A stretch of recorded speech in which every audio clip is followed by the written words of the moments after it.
Ungkapkan terima kasih. Karena Engkau terlalu baik dan terima kasih.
Sukacita damai sejahtera Tuhan ada melingkupi kami semua di tempat ini Bapa. Terima kasih Tuhan. Kami jemaat Tuhan yang siap untuk memuji Tuhan. Sama-sama katakan amin.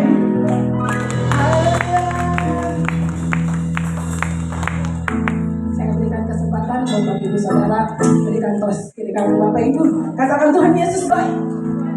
Yes, dia baik.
semakin hari semakin didapati berkenan di hadapan-Mu Tuhan. Agar kami bisa memperlakukan firman-Mu di dalam kehidupan kami. Bahkan bisa menjadi saksi-saksi di dalam kehidupan kami. Kami siap untuk dibentuk oleh firman-Mu. Bentuklah kami. Terima kasih. Bapa, lembutkanlah hatiku untuk dapat lebih mengasihi-Mu. Bapa, bentuklah diriku untuk dapat menjadi saksi. Bapa, lembutkanlah hatiku untuk dapat lebih mengasihi-Mu. Bapa,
kami belajar bagaimana caranya kami boleh menjadi saksi-saksi di tengah-tengah dunia.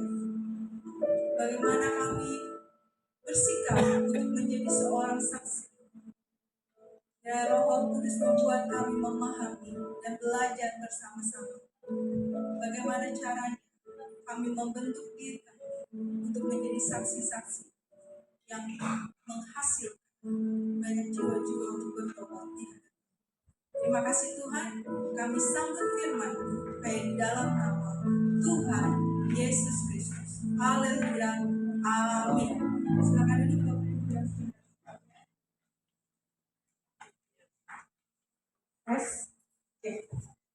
Selamat sore Bapak Ibu dan Saudara sekalian.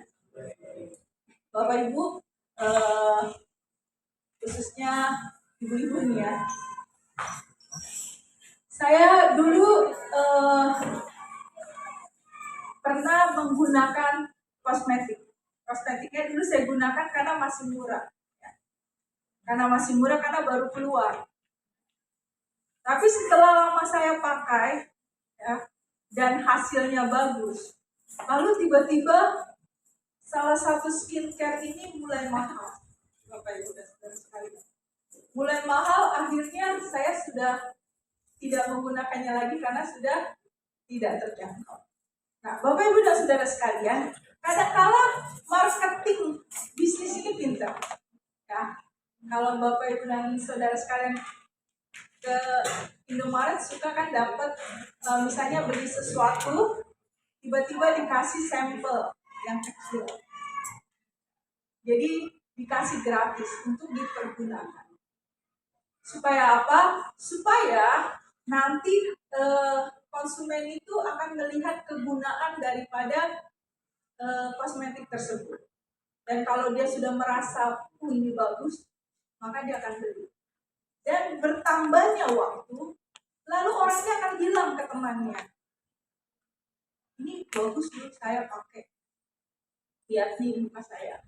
Lalu temannya akan beli. Lalu temannya mulai pakai. Lalu ketika dia sudah mulai ada hasil, dia ngomong lagi ke orang lain. Ini bagus loh. Lalu dia mulai pakai. Akhirnya kita lihat bahwa tiba-tiba produk yang tadinya diberikan gratis itu atau yang murah itu bisa menjadi kadang-kala kita lihat fenomena apa ya? Fenomenanya adalah tidak perlu pakai artis atau bintang terkenal untuk memasarkan sebuah produk, tapi cukup dari mulut ke mulut, cukup dari perkataan yang keluar dari si pemakai yang puas, yang hasil dapat dilihat. Kadang kan kalau saya nonton iklan, pakailah sabun ini, bohong, itu nggak mungkin dia pakai sabun yang harganya sedikit, kita mulai begitu kan. Tapi kalau kita lihat teman kita bilang, gue pakai sabun ini cocok lu, kita mulai beli gitu. Nah, Bapak Ibu dan Saudara sekalian, begitu juga yang namanya menjadi saksi. Kita tahu bahwa kadang kita bilang, ayo kita pergi ke Papua, kirim seminggu penginjilan ke Papua. Apakah ada hasilnya? Mungkin ada hasilnya. Tapi apakah signifikan? Tidak. Apakah hasilnya akan luar biasa? Tidak. Mengapa? Karena kita sama kayak iklan. Kita sama kayak artis yang lagi iklan. Orang nggak kenal kita kok. Bagaimana kita tahu? Tapi Bapak Ibu dan Saudara sekalian, kita salah memahami. Kita bilang kalau Paulus itu berkeliling ke Asia Kecil, berkeliling ke Yunani untuk menginjil. Bapak Ibu dan Saudara sekalian, Paulus mengajar dan mengembalakan jemaat, bukan menginjili orang satu persatu untuk terima. Dari mana mereka mendengar tentang Kristus? Asalnya adalah pada saat peristiwa Pantekosta. Ketika peristiwa Pantekosta, orang seluruh dunia datang ke Yerusalem. Lalu mereka dengar, itu murid-murid berbicara tentang satu nama, yaitu Yesus Kristus. Siapa itu Yesus Kristus? Yesus Kristus adalah Allah yang jadi manusia. Dia mati di kayu salib, tapi dia bangkit pada hari. Kenapa dia bisa bangkit? Karena dia Tuhan. Dia bisa bawa kita kemana? Ke surga, kehidupan setelah kematian. Karena pada abad pertama, ketakutan yang paling besar adalah kematian. Setiap orang takut satu hal, kematian. Bahkan para ateis pun takut. Tapi pada hari Pentakosta itu mereka mendengar bahwa ada satu nama yang memberikan harapan. Apa harapannya? Harapan bahwa kita bisa memiliki kehidupan setelah kehidupan bersama-sama dengan Allah. Tinggal di satu kota yang dibangun oleh Allah. Sehingga orang yang takut dengan kematian itu memiliki sebuah harapan. Lalu mereka pulang. Lalu mereka bilang sama keluarganya, oh, kita punya harapan. Kita tidak binasa. Kita tidak dihukum. Karena ada satu nama yang bisa kasih kita keselamatan. Lalu mulai ngomong lagi ke saudaranya yang lain. Sehingga mereka mulai menerima Yesus. Paulus datang mengembalakan orang-orang yang butuh untuk diajar. Itu adalah saksi. Bapak, Ibu, dan saudara sekalian. Saksi bicara tentang diri pribadi dari orang yang mengasihi. Apa itu saksi? Kita bisa kenali dengan dulu di pengadilan Yunani ini nggak kayak begini, Bapak, Ibu, dan saudara sekalian. Tapi di Yunani ini kesaksian itu bukan orang yang berbicara, tetapi tulisan yang menyatakan bahwa orang ini begini, orang ini begini, orang ini begitu. Lalu yang nilai itu adalah rakyat biasa. Kenapa rakyat biasa? Karena rakyat ini yang melihat orang ini setiap hari. Jadi mereka akan dengar, orang ini begini, begitu. Lalu rakyat akan bilang, oh iya benar. Tiap hari saya ketemu orangnya memang Oke, benar. Lalu orang ini begitu. Oh, enggak. Tiap hari saya nggak lihat yang begitu. Jadi Bapak, Ibu, dan saudara sekalian, ketika dikatakan saksi, itu tandanya dalam dirinya itu ada sebuah kesaksian. Itulah yang namanya penginjilan. Jadi penginjilan itu bukan pergi ke suatu daerah. Penginjilan itu bukan membagi-bagikan sembako, bukan. Tapi penginjilan itu adalah apakah kita benar-benar memiliki bukti nyata tentang kebenaran Kristus. Mari kita baca di Ibrani 11. Ibu dan sekarang kita baca di Ibrani 11. Kita akan baca dari ayatnya yang ke-33. Saya akan baca ayatnya yang ganjil, Bapak Ibu yang akan baca ayat yang genap. Kita akan baca sampai 12, Ibrani 12 ayat yang ke-1. Saya akan baca. Kita akan mulai baca dari ayat yang ke-32. Saya baca yang genap, Bapak Ibu dan sekalian baca yang genap. Dan apakah lagi yang harus aku sebut? Sebab aku akan kekurangan waktu apabila aku hendak menceritakan tentang Gideon, Barak, Simson, Yefta, Daud, dan Samuel, dan para nabi. Yang karena iman telah melakukan kerajaan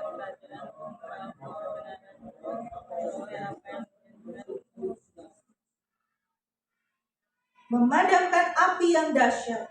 Mereka telah luput dari mata pedang, telah peroleh kekuatan dalam kelemahan, telah menjadi kuat dalam peperangan, dan telah memukul mundur pasukan-pasukan tentara asing.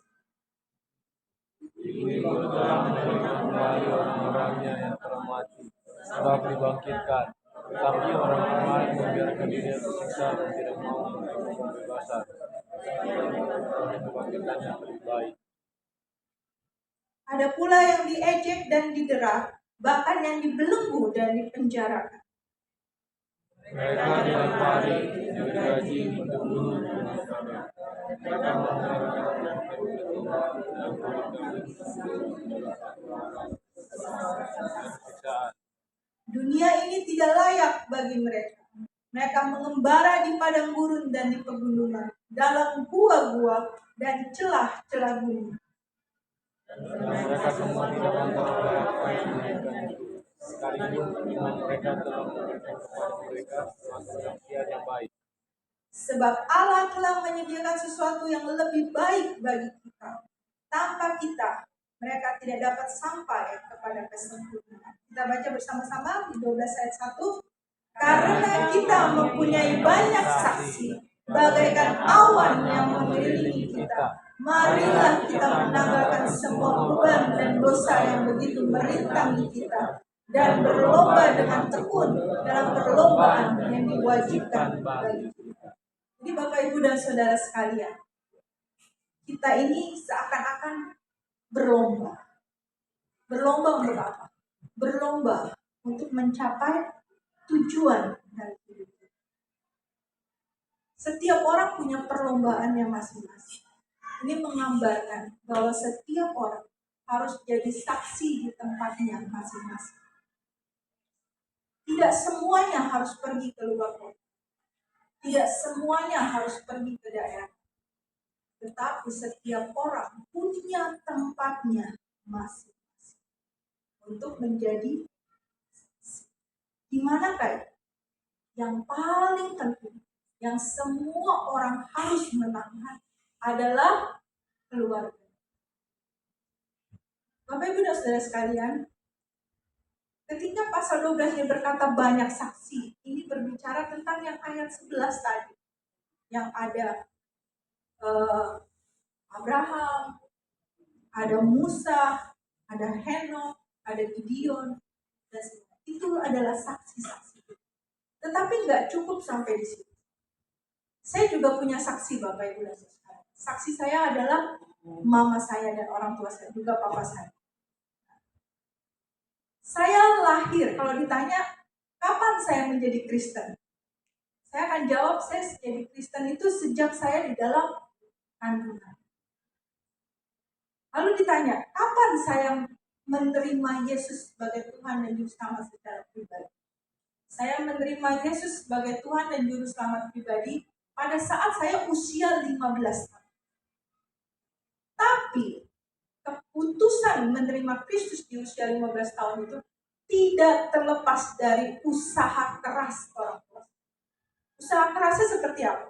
Pertama, ketika kami mau lahir, ketiga anaknya mau lahir, orang tua saya akan minta nama kepada gembala.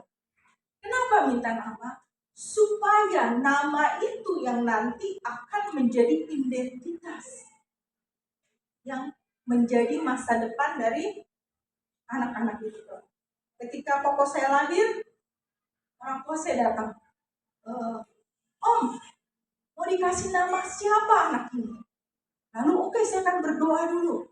Lalu gembala ini berdoa, oh ibu, anaknya nanti kalau lahir dikasih nama David, supaya dia bisa jadi pemimpin. Itu adalah harapan. Bahkan nama pun orang tua saya minta dari Tuhan, supaya anak ini tetap ada di dalam Tuhan. Lalu ketika saya mau lahir, orang tua saya datang lagi kembali. Om, ini anak mau dikasih nama siapa? Oh, saya berdoa lagi. Lalu, ibu, anaknya dikasih nama Trivena, supaya apa? Supaya melayani itu seumur. Itu adalah sebuah keinginan. Lalu adik saya yang terakhir lahir, mau dikasih nama siapa? Kasih nama Esther. Jadi dari nama pun kami sudah diberikan untuk datang kepada Tuhan. Lalu ketika kami kecil, Orang tua saya bilang, orang tua saya bukan orang kaya Bapak Ibu dan Saudara sekalian. Tapi juga bukan orang yang miskin sekali. Ada penghasilan. Tetapi mengapa tidak berlebih? Karena papa saya bilang, anak-anak ini harus sekolah di sekolah swasta. Terutama sekolah Katolik. Sebenarnya mau sekolah Kristen Bapak Ibu dan Saudara, cuma duitnya nggak cukup. Tapi oke lah, yang penting masih ada Kristus yang sebagai Tuhan dan Juru. Orang bilang, kenapa taruh di sekolah swasta? Bukannya negeri, biar bisa beli barang ini, barang itu, hidup terjamin. Maka saya bilang, enggak. Anak ini harus terima pengajaran Kristen. Tidak boleh dicemari oleh paham-paham. Jadi orang tua saya menjaga dengan begitu rupa. Sampai teman main pun juga dijaga. Karena saya dulu masih kecil, saya bilang, Pak, kenapa sih ngebeda-bedain orang? Saya mau berteman sama ini, saya mau berteman sama itu. Tapi papa saya harus tetap ada dalam pengajaran firman. Satu hal yang paling keras orang tua saya tekankan pada kami bertiga adalah harus sekolah minggu. Tidak sekolah minggu satu kali saja. Itu adalah hukuman yang akan berlaku selama 1 minggu. Pokoknya satu yang paling fatal adalah tidak sekolah minggu. Kami diantar, kami dipastikan benar-benar sampai itu. Itu yang orang tua saya lakukan dari saya. Sampai SMA, orang bilang begini, anak udah gede, udah punya pendirian, masuk aja sekolah negeri. Tapi orang tua saya bilang, enggak, tahap. Walaupun dengan susah. Lalu ketika saya masih kecil, saya dekat dengan mama saya. Saya ingat waktu itu kami tidak punya makanan. Saya tahu kalau mama saya sudah tidak punya uang itu, saya tidak akan mencium bau makanan di pagi hari. Karena saya ini suka makan, Bapak Ibu dan Saudara sekalian. Jadi alarm bangun pagi saya adalah aroma masakan. Nah, saya kan mulai bangun itu. Suatu hari, tapi saya ingat, setiap kali mama saya tidak bisa menyediakan makanan, dia akan berdoa, Tuhan menyediakan. Karena itu saya ingat. Jadi setiap kali saya lihat tidak ada makanan, saya berdoa waktu saya masih kecil. Saya berdoa di tempat tidur saya bilang, Tuhan, berikan saya makan. Dan gak lama kemudian, ada yang ketok-ketok. Kadang bilang ini, Ci, saya mau jahit. Nah, tahu sendiri kan kalau orang mau jahit bawa bahan pasti kasih DP. Nah, ini kami punya makan. Dan begitu seterusnya. Jadi saya ingat bahwa di dalam Tuhan saya datang bisa lari meminta. Jadi saksi saya menjadi Kristen adalah orang tua saya. Dia membuat sedemikian rupa agar saya tetap percaya kepada Kristus. Jadi ketika saya berusia 15 tahun, ketika saya mulai mengerti, saya mengambil keputusan pribadi, bukan dengan paksaan. Saya dibaptis umur 12 tahun, Bapak Ibu dan sekalian. Tapi ketika saya dibaptis itu karena orang tua saya suruh saya dibaptis. Tapi ketika usia 15 tahun itu adalah keputusan pribadi untuk menerima Tuhan Yesus sebagai Tuhan. Dan di saat itu mulailah saya secara pribadi mulai bertumbuh di dalam, tapi tidak lepas dari usaha dari mama saya. Ketika kerusuhan 98 itu sulit sekali. Karena apa? Karena sebagian orang mulai meninggalkan Jakarta karena ketakutan. Lalu mama saya tidak ada pemasukan sebagai seorang tukang jahit. Dan kami hanya punya beras. Karena beras itu pun dikasih oleh tetangga kami. Karena sebelum kejadian, tiba-tiba tetangga kami itu memberi 25 kilo beras. Sebelum kejadian, gak lama kemudian kejadian dan beras itu masih ada, sehingga kami bisa makan beberapa bulan. Saya masih ingat, saya katakan sama saya gitu, "Mah, kita makan apa kok cuma nasi doang?" Mama saya bilang gini, "Kita berdoa, makan nasi pun kalau di dalam Tuhan pasti enak." Dan benar Bapak Ibu, kami tetap bisa makan dengan enak dan sehat. Jadi setiap kali saya kesulitan, saya ingat mama saya, betapa dia pegang teguh kepercayaannya kepada Dia. Walaupun sulit, ketika mama saya mendapatkan tawaran dari keponakannya bilang ini, dari sepupunya, "Ceh, yuk kita ke Gunung Kawi." Saya maju. Ini buktinya saya kaya. Lalu mama saya bilang, "Tidak, Tuhan adalah Tuhan. Tuhan yang memberi kita." Lalu saya katakan sama mama saya, "Wah, kan saya masih kecil waktu itu." Saya bilang ini, "Wah, kenapa nggak ikut? Wih, dia kaya, punya mobil, punya rumah sama dia. Kenapa kita nggak ikut?" Lalu saya ingat mama saya, sampai sekarang saya pegang Bapak Ibu dan Saudara sekalian. Dia bilang, yang awalnya bagus belum tentu baik. Tapi di dalam Tuhan, sekalipun awalnya tidak mengenakan, tapi berakhir dengan. Dan itu saya pegang sampai hari. Jadi kalau hari ini saya masih tekun pada harapan saya sama Tuhan, karena orang tua saya sudah mengajarkan lebih dulu. Jadi kalau ditanya siapa saksi-saksi yang buat saya bertobat, saya akan katakan orang tua. Waktu pertama kali saya masuk SNTB Tela Indonesia, saya diwawancara. Dulu yang wawancara saya almarhum Pak Suprapto. Dia tanya gini, "Kapan kamu jadi Kristen?" Saya bilang, "Saya jadi Kristen dari saya lahir." "Siapa yang ngajarin kamu tentang Kristus?" "Orang tua saya."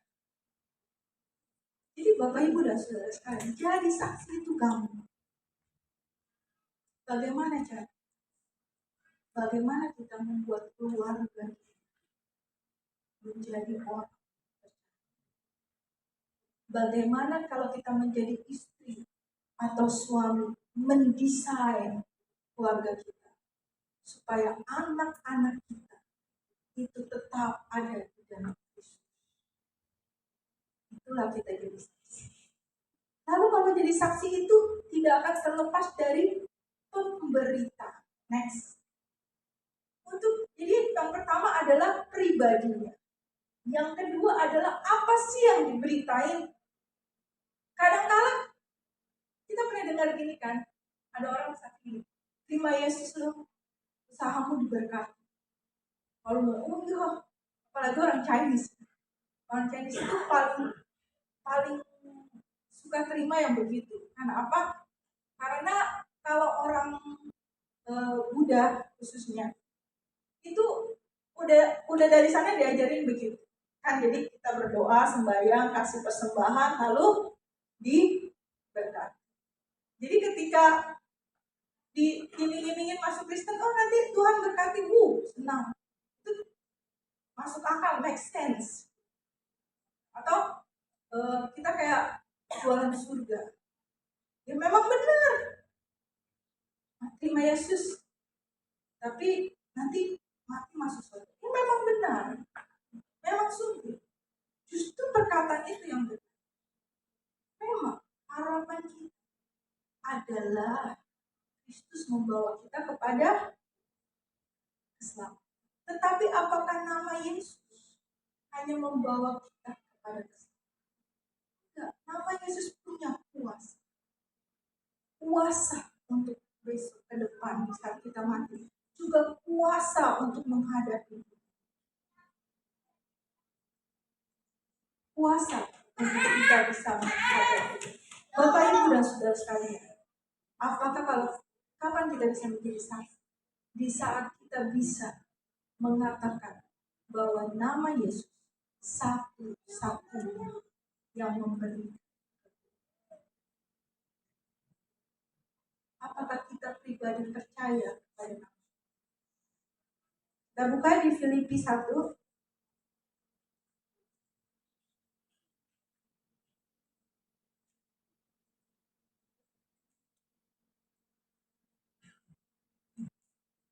Di Filipi 1.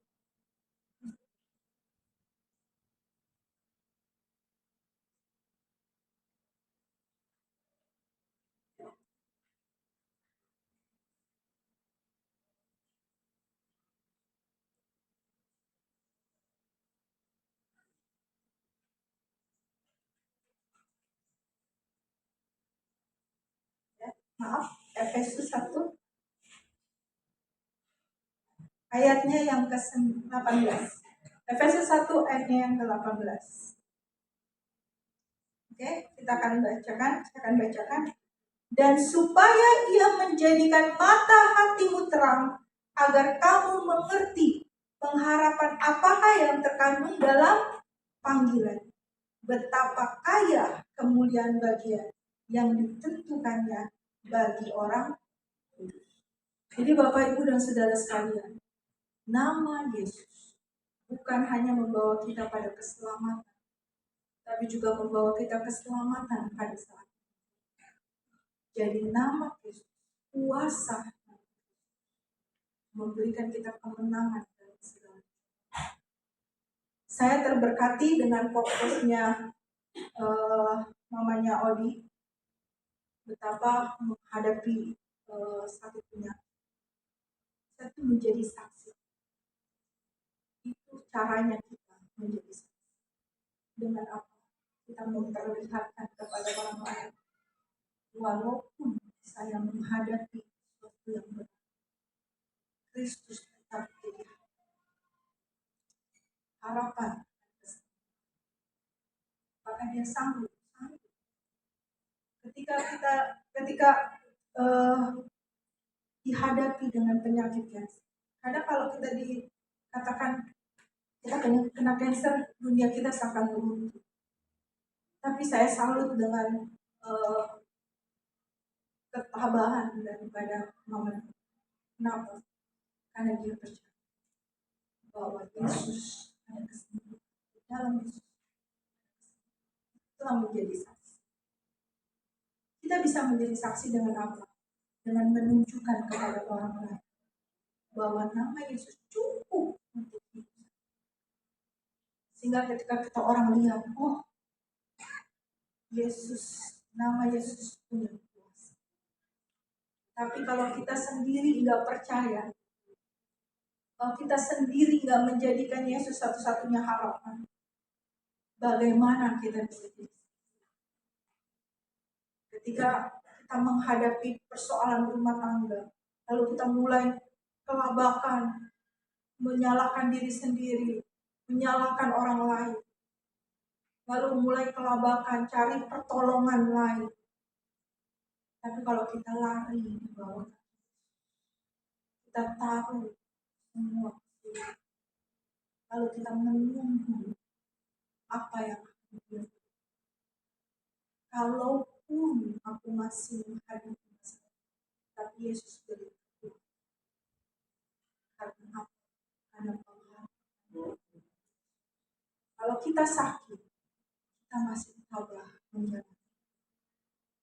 Walaupun kita tidak sembuh, tapi kita tahu Yesus mengharapan. Karena kehidupan kita ada kehidupan jauh setelah.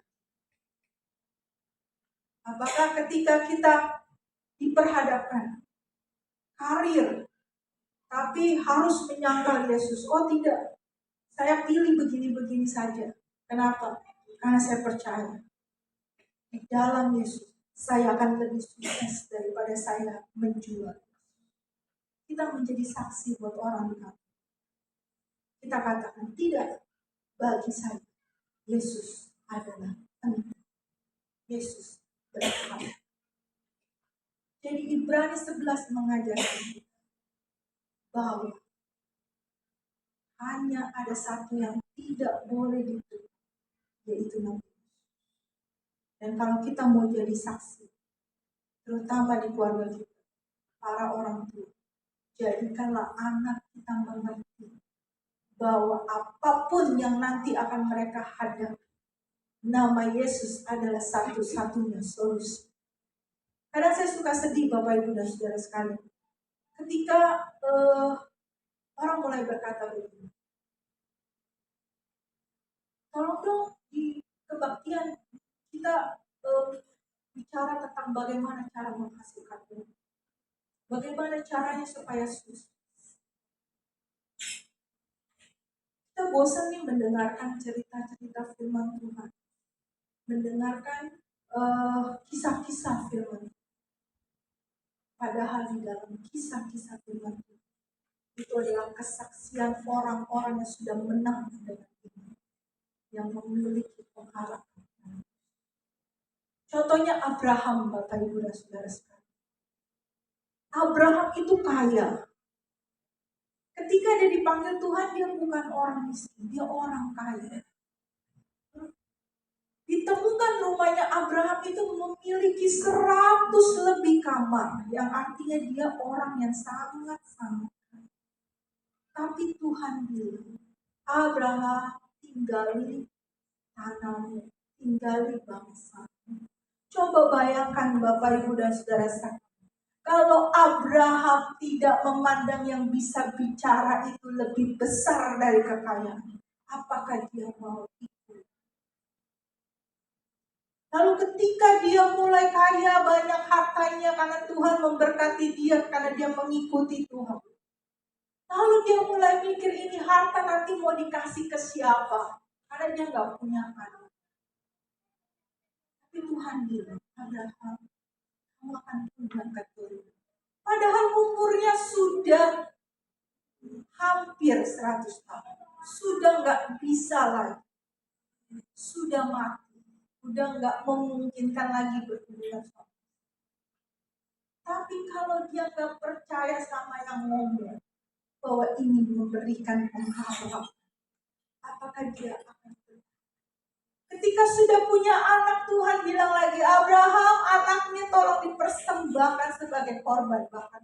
Coba bayangkan Bapak Ibu dan Saudara sekalian, kalau dia tidak menganggap yang kasih janji itu lebih dari segala-galanya, bagaimana dia bisa memberikan anaknya itu? Itu adalah sebuah kesaksian bahwa kalau kita memberikan hidup kita buat Tuhan, memegang Tuhan dengan kuat-kuat, maka hidup kita akan memiliki akhir yang baik. Jadi Bapak Ibu dan Saudara sekalian, hari ini kalau Bapak Ibu dan Saudara sekalian mau jadi saksi, pertama adalah harus mengatakan bahwa harapan kita hanya ada dalam Yesus. Apapun yang kita hadapi, aku punya harapan dalam Yesus. Ketika kita mendapatkan duka yang besar, kita lari, kita pegang. Kita seperti perahu yang kasih jangkarnya, dan jangkar itu melekat kepada dan melekat ke dasar laut. Dan dasar laut itu adalah Kristus. Sehingga kita tidak terombang, kita tidak ombak. Lalu orang tetangga kita lihat, ini orang padahal hidupnya susah loh, tapi kok dia masih ceria, kok dia masih tabah, kok dia tidak tergoncang, tidak menjadi gila, tidak depresi. Ada apa ya? Lalu melihat, oh, dia sembahyang kepada Kristus, dia percaya Kristus akan kasih jalan keluar. Lalu tetangga ini ketika susah dia mulai bilang, oh, saya mau ikut Kristus. Itu kesaksian yang luar biasa. Bukan hanya kita ngomong sama orang, kita pergi ke Papua lalu kita ketemu orang, kamu percaya Yesus ya? Oh, mereka begini. Siapa dia? Tapi kalau kita ngomong sama tetangga kita, Bu, ibu lagi susah ya? Iya nih. Bu, ibu lagi sedih ya? Iya nih. Wah, saya juga dulu pernah ngalamin begini. Terus apa yang bikin ibu kuat? Oh, saya tabah karena Tuhan beribu kuat. Bukankah itu lebih berharga dan lebih menghasilkan daripada kita ngomong sama orang yang enggak kenal? Jadi Bapak Ibu dan Saudara sekalian, menjadi saksi itu mudah. Caranya adalah tabah. Tetap tabah kepada Kristus. Bagaimana kita tidak menukarkan Kristus dengan apapun. Pertama adalah keluarga kita, Bapak Ibu dan Saudara sekalian. Kalau kita orang tua, bagaimana kita membuat lingkungan yang baik untuk anak kita. Kita jaga anak kita untuk punya pengharapan kepada Kristus. Seperti orang tua saya. Jadi ketika saya bertumbuh dewasa, saya mulai mengenal Kristus. Saya mulai percaya. Kenapa? Karena saya lihat orang tua. Jadi Bapak Ibu dan Saudara, apakah anak-anak kita bisa lihat kita percaya kepada Kristus? Kalau kita bisa percaya kepada Kristus dan menunjukkan pengharapan kita, maka anak-anak kita pun akan berharap juga kepada Kristus pada saat itu.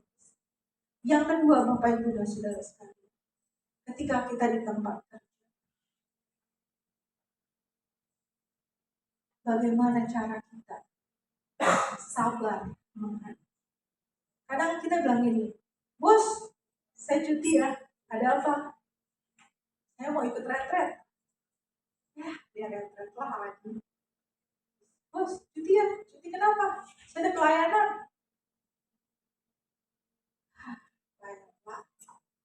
Bagaimana kita bisa memenangkan orang kantor?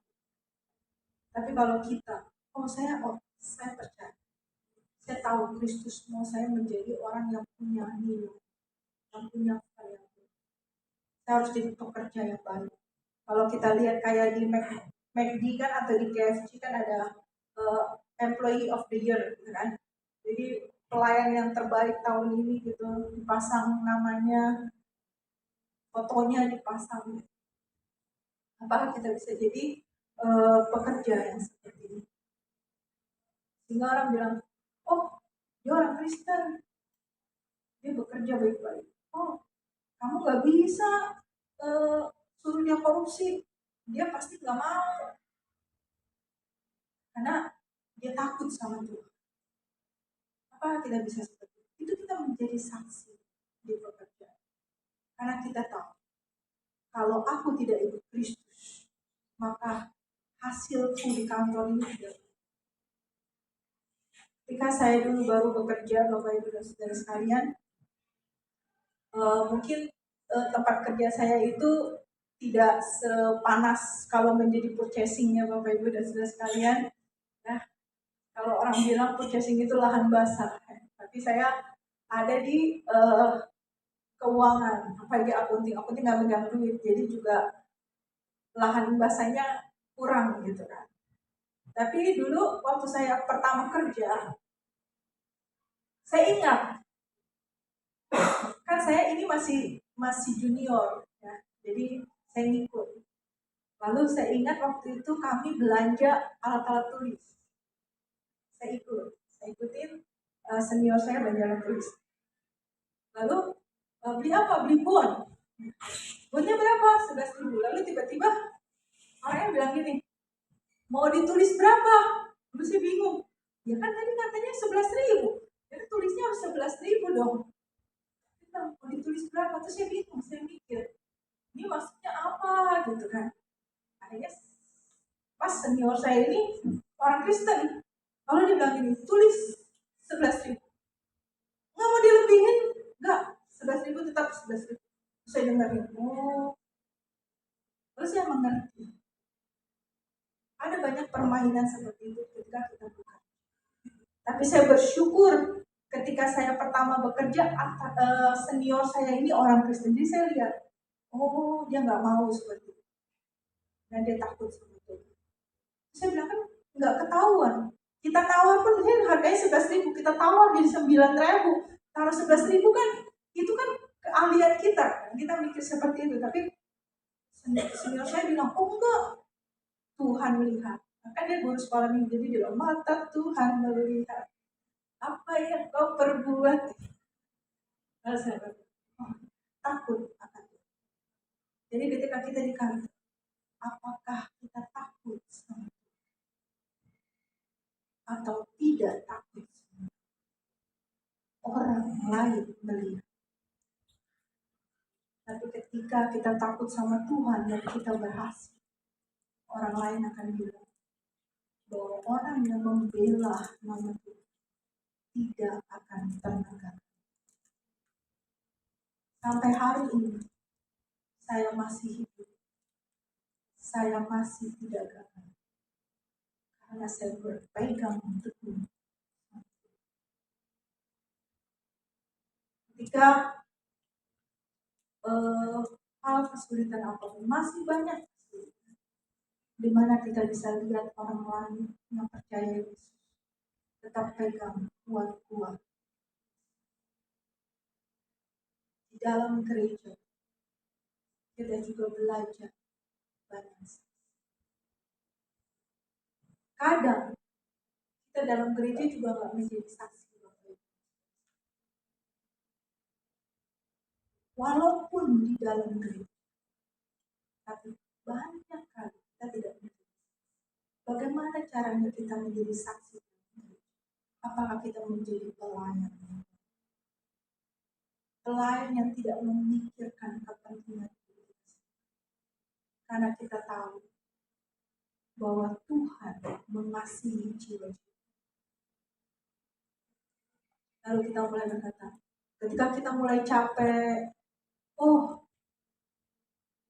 kita pengen, aku gak pelayanan nih hari ini, tapi aku tugas nih. Lalu kita mulai ingat, aku mengasihi.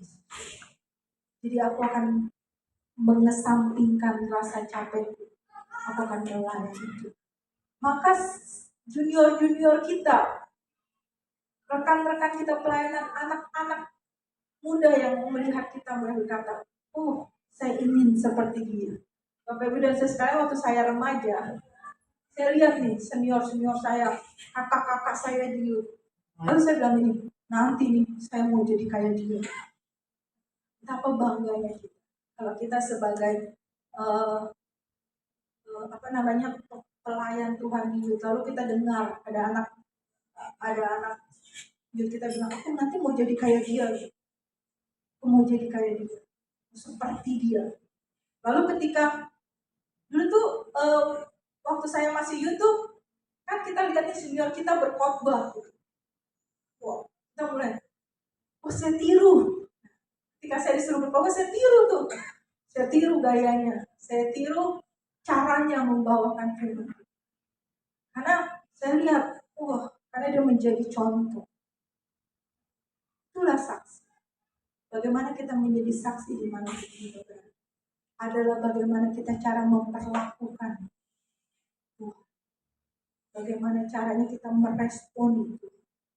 Ketaatan kita, kepercayaan, ketakutan kita, hormat kita kepada Tuhan. Itu semua adalah cara kita menjadi saksi. Juga selain Abraham, ada siapa lagi? Ada banyak di dalam. Tapi apakah di dalam Alkitab juga? Bukan. Gembala kita. Pelayan-pelayan Tuhan yang lain. Itu juga saksi yang mengelilingi. Makanya Ibrani 12 ayat 1 katakan, karena kita mempunyai banyak saksi. Jadi jangan bilang, saya nggak tahu Tuhan. Tuhan belum ngajarin saya. Tuhan bilang sekelilingmu banyak saksi. Dari orang tua, dari gembala, dari teman-teman sepelayanan. Kamu dikelilingi oleh saksi-saksi Kristus. Dan kita juga menjadi saksi buat orang. Jadi ketika dikatakan pertandingan masing-masing, kita punya pertandingan kita sendiri. Apakah kita sudah berhasil jadi saksi Kristus di dalam dunia? Dulu waktu saya remaja suka ada pertanyaan begini menggelitik. Kalau orang percaya Yesus masuk surga, buat apa hidup lama? Saya ada pertanyaan gitu dulu. Karena mungkin saya punya kesukaan akan hal-hal teologi, jadi pertanyaan-pertanyaan dari remaja pun seperti itu. Lalu kita mulai bertanya, kan setiap kali kan Om Patwe bilang gini, percaya Yesus masuk surga, percaya saja masuk surga. Lalu kita mulai bertanya, kalau kita percaya Yesus masuk surga, buat apa kita hidup lama? Hari ini saja saya mati, kan nggak perlu berbuat dosa lagi. Tapi saya sekarang sadar, Bapak Ibu dan Saudara sekalian, kita punya pertandingan yang masing-masing. Kita harus jadi saksi di tempat kita masing-masing, terutama di keluarga. Apakah kita bisa menghasilkan anak-anak yang nantinya akan jadi orang Kristen luar biasa? Apakah kita sebagai guru sekolah minggu, saya berharap anak-anak sekolah minggu saya di tempat ini nanti kalau sudah besar boleh menjadi pelayan. Saya berharap setiap dari anak-anak itu tidak ada yang terlibat. Karena apa? Karena pelayanan kami di sekolah minggu. Semoga kalau mereka telah besar, mereka akan ingat tentang pelajaran-pelajaran yang sudah mereka, bahwa Yesus satu-satunya.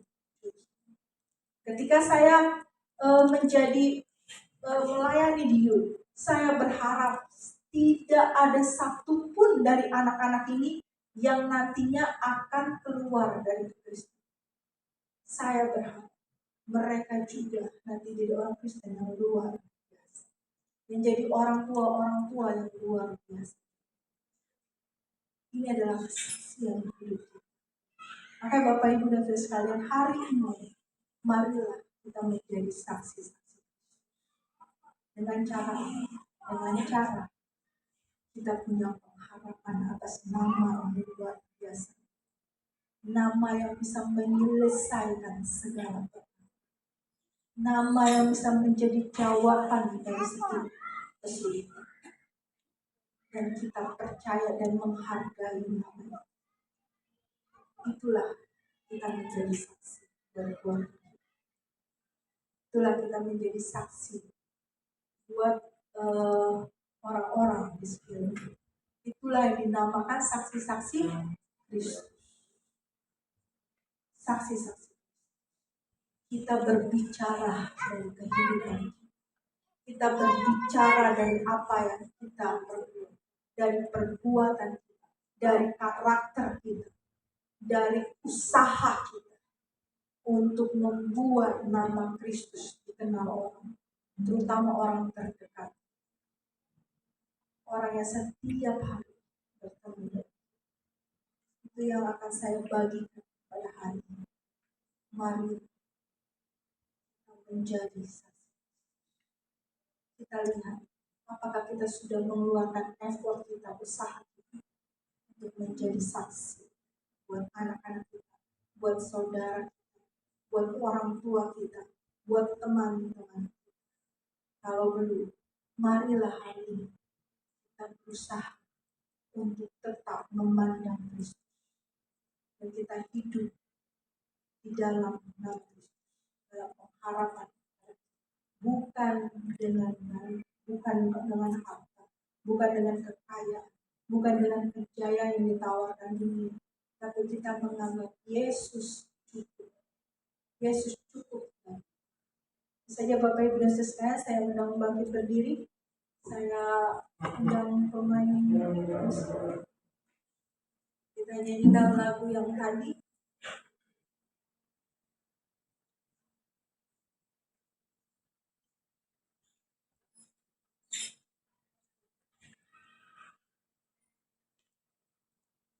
Mari kita datang kepada Tuhan.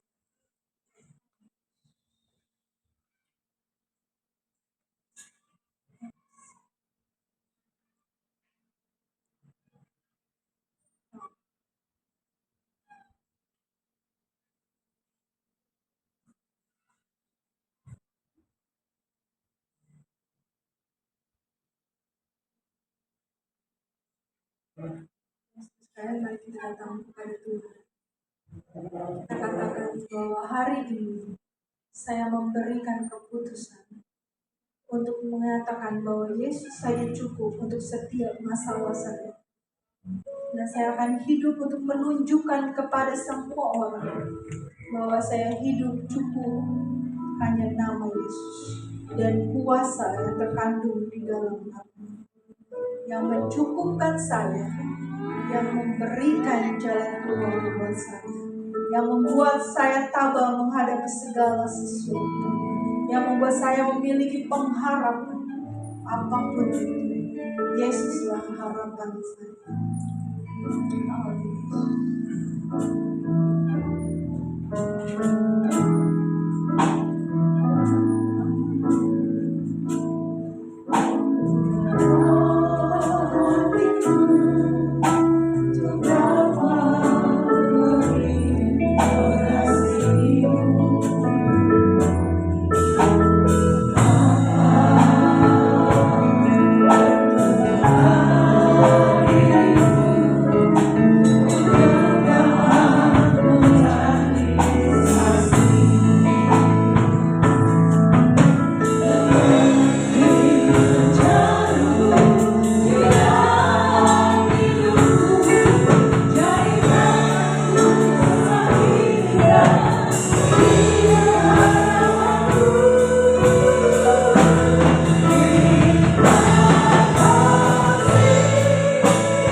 Persembahan syukur bagi Tuhan.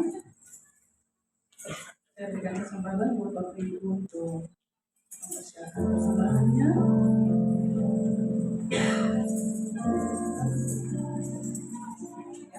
Jika sudah, mari sama-sama kita teduhkan kepala kita berdoa. Terima kasih Tuhan untuk firman-Mu yang telah kami dengarkan di sore hari ini Tuhan, yang memberkati kami di sore hari ini Tuhan. Kami tetap meminta pimpinan tangan Tuhan, agar kami semua dimampukan untuk bisa memperlakukan firman-Mu di dalam kehidupan kami Tuhan. Dan kami pun bisa menjadi saksi-Mu di dalam kehidupan kami. Orang bisa melihat Kristus di dalam hidup kami, lewat perkataan kami, lewat perbuatan kami.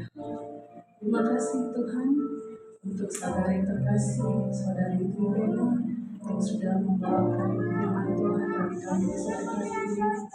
Dan Yesus berkati saudara terkasih di dalam pekerjaan, di dalam pelayanan, di dalam rumah dan Tuhan, dimanapun dia berada, Tuhan jadikan dia teladan, Tuhan jadikan dia alat dan saksi untuk kemuliaan nama Bapa. Terima kasih Bapa, di saat sore hari ini kami akan memberikan persembahan kami sebagai ucapan syukur kami karena Kau telah terlebih dulu memberkati kami dengan berkat-berkat terbaik di surga kami. Terima kasih Tuhan, kami siap untuk memberi. Amin.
berdiri, kita akan menerima berkat Tuhan.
Kita sudah selesai dan kita kembali ke tempat kita masing-masing dan menjadi saksi bagi Kristus. Mari kita arahkan hati dan tangan kita untuk kemerdekaan Tuhan saat ini.